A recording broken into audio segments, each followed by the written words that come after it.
Plural apresenta Cineira Et Studio com Daniel Medeiros. Lógico que havia minha mãe.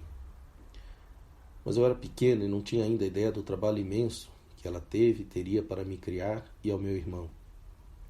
Assim, minha primeira referência de mulher de sucesso foi minha primeira professora, a tia Adla. Eu apenas a amava. Eu queria desde sempre ter aquela postura, aquela firmeza e principalmente aquela inteligência. Aquela inteligência de falar sem enrugar a testa, sem balançar descontroladamente os braços, sem manchar a blusa de suor. Ela me ensinou a decifrar o sentido das palavras como quem dá um abraço na volta da viagem. E quando eu cheguei em casa, lendo o pequeno texto da última página da cartilha para minha mãe, ela não acreditou e disse algo enciumada. Como é que essa mulher conseguiu fazer isso com você? Sim, era isso mesmo. Ela havia conseguido. E não somente me ensinar a ler. Havia conseguido me fazer querer ser. Ser como ela. Eu era muito pequeno e por causa da minha timidez ficava menor ainda. Lembro-me que mal olhava para os lados. Só para ela. E de vez em quando ela olhava para mim e dava um discreto sorriso.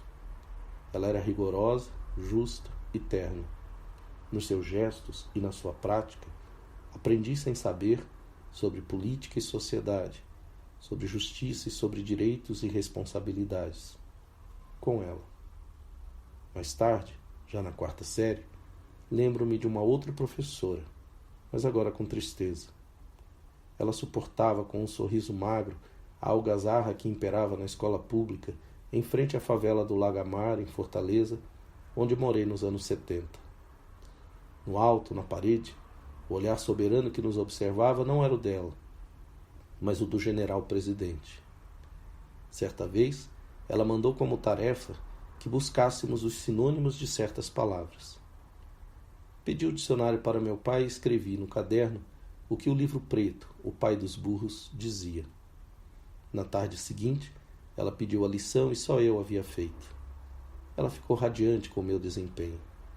Os outros meninos me bateram no corredor depois da aula. Eu fui para casa, com a camisa rasgada, sem saber se sentia mais pena de mim, dela ou do futuro do país. Ainda hoje, as crianças, na maior parte de suas infâncias, convivem com professoras. Por que então não desenvolvem um sentimento de respeito e consideração pelas mulheres? Por que não incorporam o fundamento básico de que um trabalho deve ser remunerado e respeitado de maneira igual, independente de gênero, cor e idade? Creio que a desqualificação do trabalho da professora, o primeiro referencial adulto que temos, fora nossos pais, quando os nossos pais se comportam como adultos, está na raiz desse comportamento. É só fazer uma pesquisa.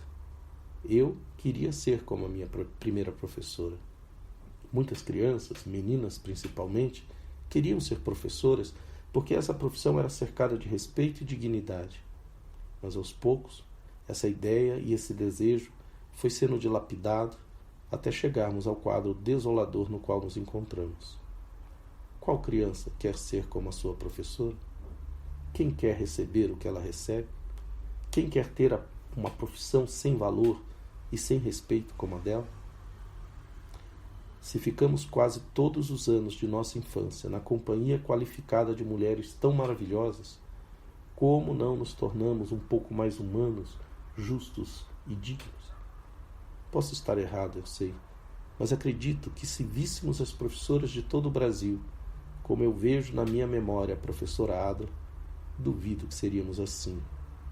Ou seríamos menos assim. E tudo ainda seria possível. Cineira Et Studio com Daniel Medeiros.